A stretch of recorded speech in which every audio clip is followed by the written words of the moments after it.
Yo, what's going on, FG fam? Welcome to another episode of the Detroit Tigers franchise here on MLB The Show 20. We are winding down in this season, 97 games in already, and we've got to take on the Baltimore Orioles on the road at Oriole Park at Camden Yards. This should be a good one, a historic ballpark, one of the best ones in all of baseball. And the Orioles are not as bad as they have been in the past. They are actually a game over 500. They are pretty good, so drop a like on this video. Subscribe if you're new to the channel and support franchise content because that's what we do here. As Bo Mayer takes the mound for the Baltimore Orioles, a 4-4 record, but a 2.52 ERA, so maybe just not getting the best run support. And he strikes out Richie McGowan to start this game on a 99-mile-an-hour fastball. Tommy Pace on a full count. He'll go down on the 98-mile-an-hour inside fastball. And that'll bring up Ketel Marte, who will rip one to right center field. Marte gets this one all the way up to the wall, and it will bounce over for a ground rule double. His 22nd double of the year. That brings up Frankie Lindor, and Lindor goes deep to left. That one comes off the wall. Marte will score, Lindor to second, and the Tigers already opening up with a 1-0 lead. Alec Bohm will go down swinging, so Bo Mayer gets all 3 outs by way of strikeout, but still gives up the first run of the game, and that's where Tariq Skubal will come in, a 6-6 record, and a 4.81 ERA on his season.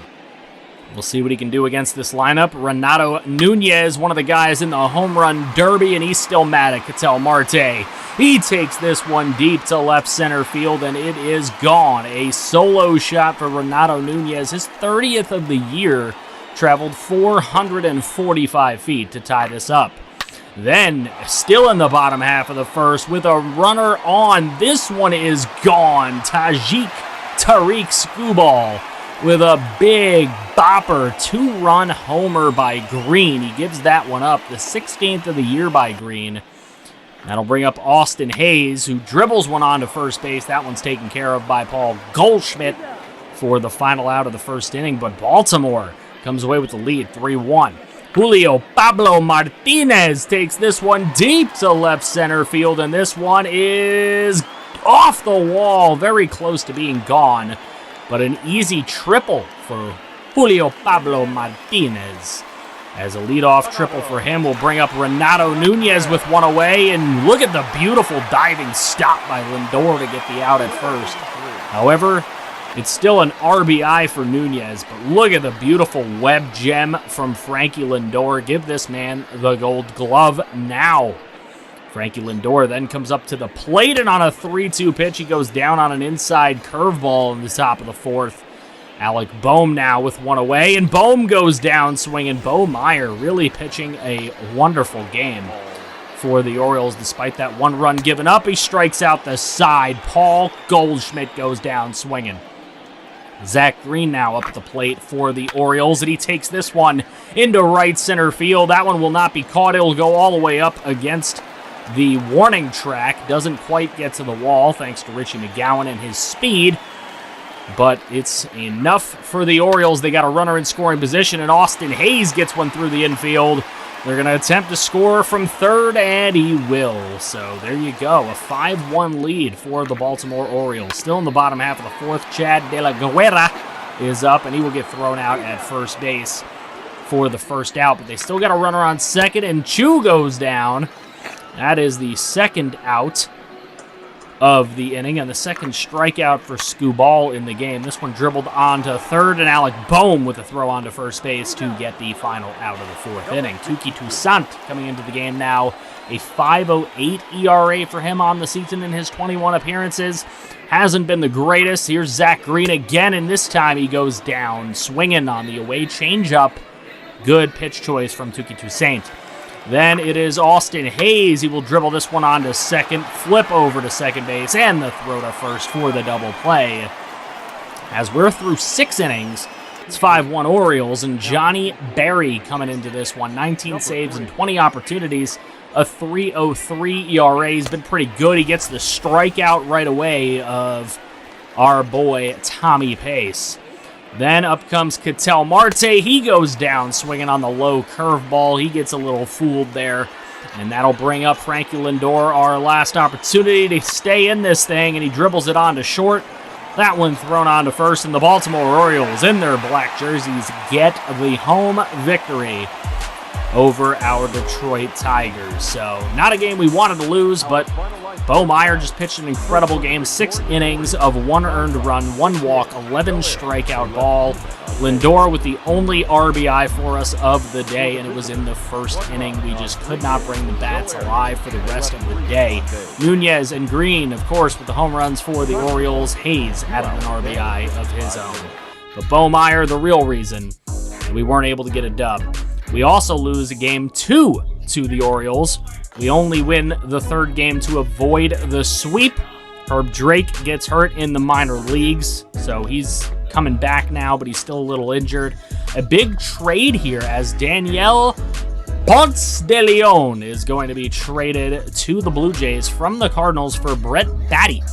So, interesting trade there. The Cardinals get the younger player, but I guess the Blue Jays needed the pitching help, so they went out and got it. As the trade deadline is coming up, we take on the Kansas City Royals. We can't even sweep them, so we do take 2 out of 3, but wins coming at a premium here in this month. It hasn't been our greatest month. Against the Angels, we're not doing all that good. In fact, a 4-game sweep by the Angels over us. So, we're going to try to solve some issues here. Sandy Alcantara is done with us after this year, and he's 28 years old. So we are going to ship him off for a couple of prospects, including Katz, who I think could be a really good prospect for us. And then we have another trade on the table here. Rolando Chapman. I like Rolando a lot. I think he has potential to be a very good second baseman. I also like Christopher Morel a bunch. I think he could be a very good third baseman. But we're kind of set with Alec Boehm there, and I don't see him being gone for the rest of the series. George Lavelle is a very good up-and-coming shortstop, but he is not one that we are necessarily going to use, being that Frankie Lindor plays for us. A guy who we can use, Mike Soroka. This is a guy who's only had his ERA in the 4s once in his entire career. He's been a really good pitcher, and the Braves are out of it. And Mike Soroka is coming up on a contract year. So that is the only 2 deals we've made at the trade deadline. And now we look towards Mike Soroka's first start in a Detroit Tigers uniform in Detroit at Comerica Park against the rival Indians, who are currently 1 game ahead of us in the wild card race. So we are currently the number 2 spot in the wild card at this moment. This could be a big win for us should we get it. Mike Soroka, in his 22 starts away from Detroit, is 10-7 with a 3.05 ERA and a 1.08 whip. So this will be his first start in the Tigers pinstripes. And right away, starting it off great. His first batter face strikes out. It is Jose Ramirez. And it is going well for Soroka, as Zach Plesac will oppose him, and Richie McGowan goes down swinging in the bottom half of the first inning, as Zach Plesac is looking to duel him just fine, as he gets Ketel Marte as well to strike out for the second out of the day for the Tigers, and then he strikes out Frankie Lindor. So all 3 outs by way of strikeout for Plesac. He's been pitching pretty well, but here in the bottom half of the 3rd with a runner on, there's Tommy Pace getting a base knock, and that would put 2 runners on with nobody away for Ketel Marte, who could have got that through the infield, but a brilliant stop by Plesac gets a double play. Still leading run 90 feet away, and Lindor cannot do anything as he strikes out for the 2nd time today. So Plesac's pitching's really on right now. And now Andrew Benintendi takes Mike Soroka deep at the top of the 6th inning to break the 0-0 tie. Benintendi's 25th homer of the year traveled 413 feet. And Benintendi has given the Cleveland Indians the 1-0 lead here in Detroit at Comerica Park in an all-important game within this AL Central Division. Ian Hamilton coming in to try to hold the fort here for the Cleveland Indians as they try to hold on to this 1-0 lead, but there's 2 on, nobody away. That one dribbled on to first. Opportunity for a double play is complete. Still, though, the tying run 90 feet away for Paul Goldschmidt, who swings through the 96-mile-an-hour fastball, and it won't happen here for Detroit. Now Tony Wolters is just going to look at that fastball down the middle from Mike Soroka. He gets through 7. Only 1 run earned. Here's Benintendi, and Soroka continues to get through innings as he gets through the 8th inning just fine. Dan Winkler, though, coming into this game, trying to get the save for Cleveland. He's 35-39 on the year with a 4.66 ERA. He's come into 42 games, so he's got the experience this year. Paul Goldschmidt goes down swinging on a 95-mile-an-hour fastball. Brings up Jahmai Jones, who dribbles one on to first in the perfect shift right near that line to get him out. And that is going to do it. The Cleveland Indians get a 1-0 pitcher's duel win with Zach Plesac pitching 5 scoreless, 10 strikeout innings. 10 strikeouts in 5 innings is ridiculous. Mike Soroka had a great performance. 8 innings, he got 10 strikeouts as well. That 1 homer by Benintendi is the difference in the ball game. That literally did it all for Cleveland. As both teams with 6 hits, we did have 1 error that they did not have, but Soroka still pitched an awesome game, so hopefully he can continue to do that as we continue to get injuries in our minor leagues. But we do win the second game against Cleveland, then we lose 11-1, and then we win the last one to split the series in the 4 games with Cleveland. So Cleveland series is not going to be the reason why we do or do not get that first wild card spot, but here's the second Cleveland series, and that one could be, as we took 2 out of 3 from the White Sox.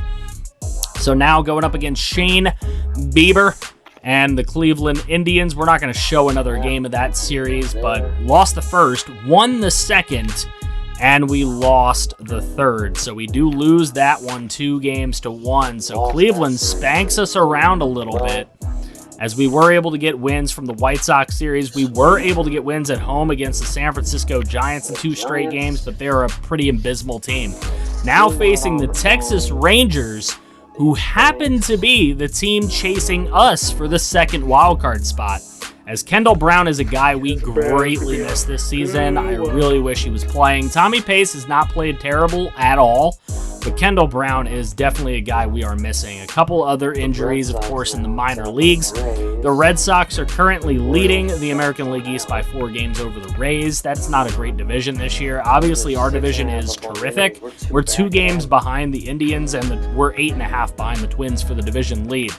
The Athletics are 12.5 up on the Rangers, but those are the guys we're going to have to watch out for. The Rangers are 3 games back in the wild card, and we are going into the final 40 games or so of the season. So this is going to be big.